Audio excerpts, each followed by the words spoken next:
What if survival didn't mean fighting back, but just making it through the day alive?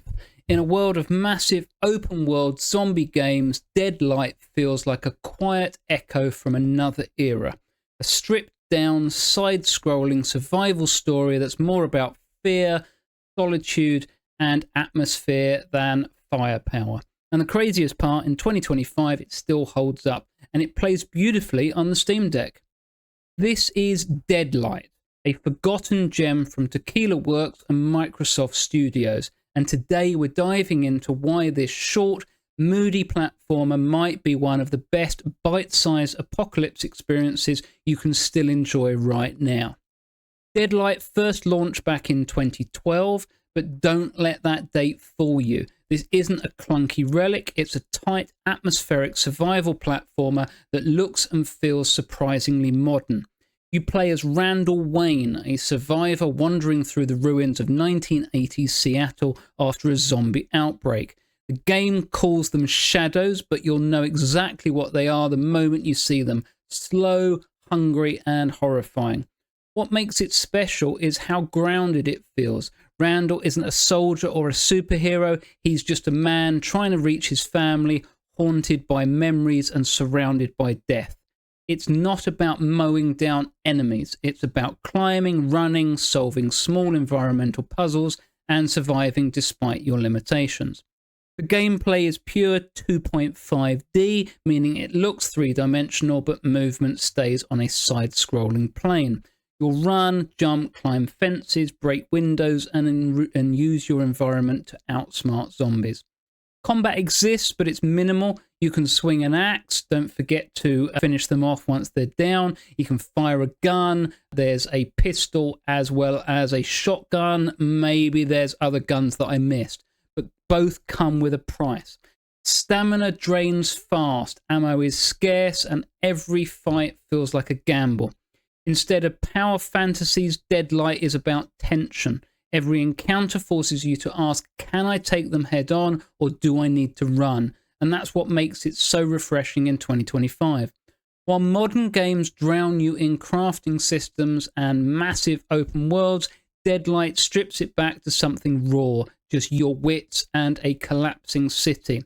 There's a certain cinematic flow to it too. Every rooftop chase, every flooded tunnel feels handcrafted to push you forward. It's got that same visual storytelling as Limbo or Inside. They actually are the games that I played before finding this, and I'm really glad that I moved into it. The only difference is this does have a narrative. There are voices and a story, but I liked that. But it's very reminiscent of Limbo and Inside. But it does have a gritty survival horror edge, and that's the best part. It's short and tight, around 4 to 5 hours. I think I may have spent 6 to 7 in there just because I was having some fun with it. And I had started it a while ago, so I went back to the beginning and restarted it when I came back to it recently. And I have just completed it, so probably 4 to 5 hours is about right.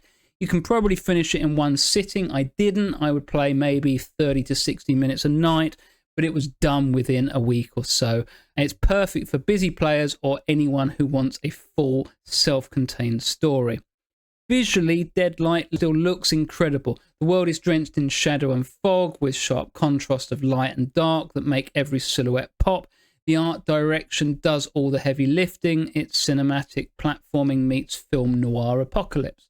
And the 1980s setting gives it this gritty analog vibe that's rare in modern games.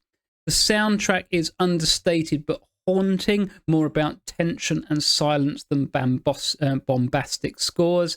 And when you're alone in a sewer with only dripping water and distant growls, it really hits you. You're completely on your own. Even after more than a decade, this atmosphere still lands, and honestly, it feels more polished than a lot of indie horror games released today. Now, if you're wondering about performance, Deadlight runs flawlessly on the Steam Deck. The game's lightweight engine and 2.5D design mean you're looking at a rock-solid 60 FPS, even on the deck's native resolution. Load times are quick, controls map naturally to the deck's layout, that's all done for you, and that smaller screen actually enhances the experience. Those deep shadows and lighting effects pop even more on OLED or LCD handhelds. Battery life is absolutely excellent. You don't need to do anything special there. I generally play with it plugged in, but I did get to play it on the plane recently and it worked absolutely fine when I was on my way on holiday, which is more than enough to finish the whole campaign and probably on a single journey. If you're looking for something moody, cinematic, and perfect for late night handheld play, Deadlight might be one of the most Steam Deck friendly zombie games out there. Now, I also play on a big 65-inch TV. I'm on the sofa back there with a controller. That's how I'll normally play. And I have actually been switching between Steam Deck and PC on TV. It works just as well on TV as it does in Steam Deck. I would recommend playing it with headphones for Steam Deck, but I just had the sound coming out of the TV and that worked absolutely fine. So why does Deadlight still work over a decade later? Because it knows exactly what it wants to be. It doesn't waste your time with filler. It's compact, confident, and completely focused on tension, atmosphere, and tone. It's the kind of game you remember not for its length, but its feeling. That anxious run through the ruined streets, the desperate climb to safety, jumping to grab ladders. It's the brief moment of quiet when you catch your breath. Not a perfect game. Controls can feel a bit stiff at times. Occasionally I would jump in the wrong direction because I haven't turned round quick enough, but most of the time it was absolutely fine. The story leans into familiar apocalypse tropes, but those rough edges actually add to its charm. It feels handcrafted in a way a lot of modern games don't. So should you play Deadlight in 2025 or 26? Absolutely. It's short, smart and stylish, a dark emotional journey that still delivers. If you own a Steam Deck, it's near perfect match. If you're on PC, like I said, I would quite happily recommend it on a big TV.